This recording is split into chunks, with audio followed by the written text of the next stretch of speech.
happily, in spite of the cold and the damp and a whole bunch of other things going on, I've made some really solid progress on the Honda Accord Aerodeck rear wheel arch work. So stick around and I'll show you what challenges I had to overcome, how I overcame them, and hopefully one or two tips that certainly I found useful, and maybe you will too if you've got this sort of job to do at home.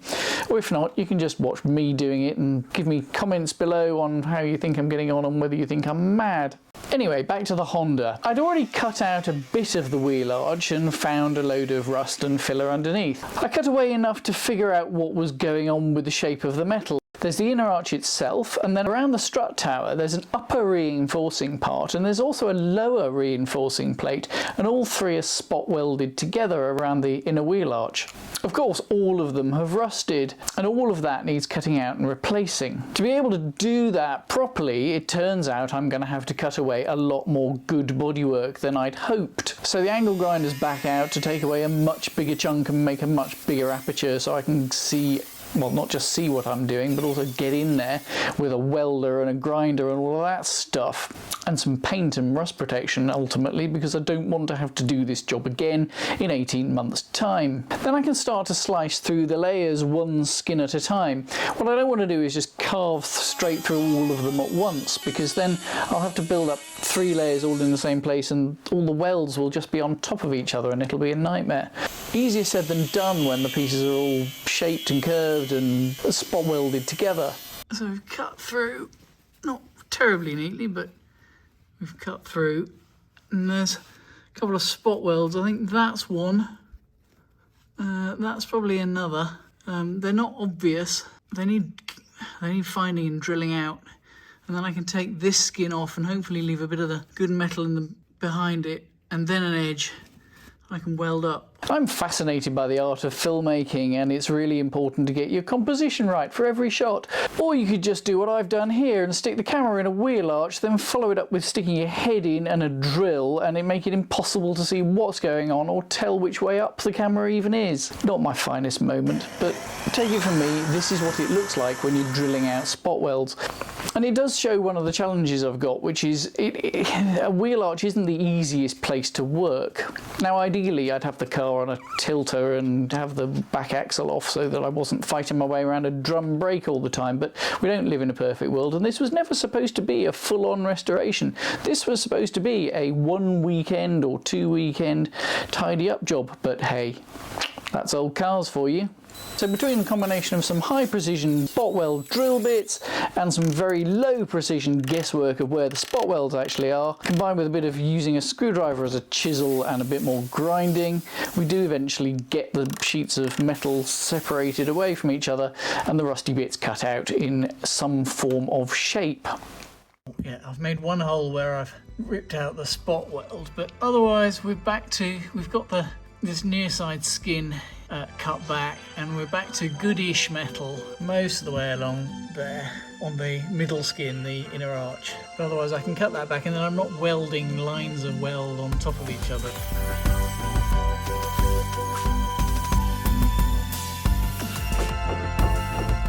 Finally, for this upper part at least, I think we're done with cutting out rust.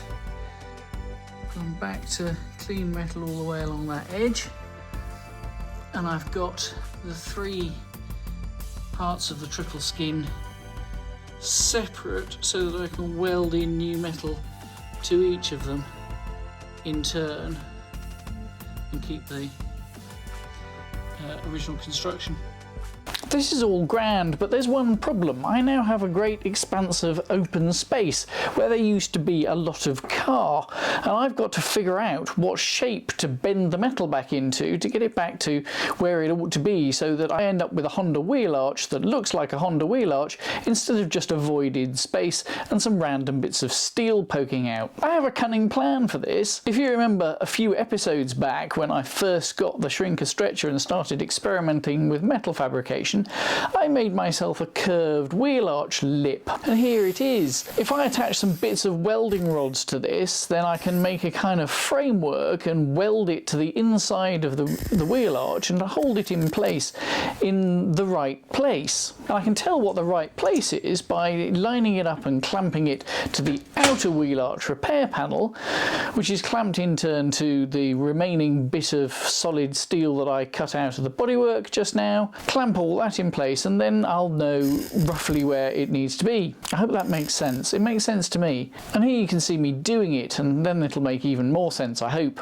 This cat's cradle of welding rods may not look the prettiest, but it's quite strong and solid. It holds my wheel arch lip in place quite nicely. And then I've got a datum to work to that means that I know what shape I've got to build, and I can just bridge across. Now, I've got a piece of curved steel that I've already made as a trial piece when I first got my leather bag embossing mallet and my English wheel. There's a whole other episode about that, so I'm not going to dwell on it too much here. But a trial fit shows that actually it's pretty close to the shape I need. A little bit more adjustment, a little bit more hammering, a little bit more wheeling, and smoothing over this curve so that it's nice and even, and it's a pretty good fit.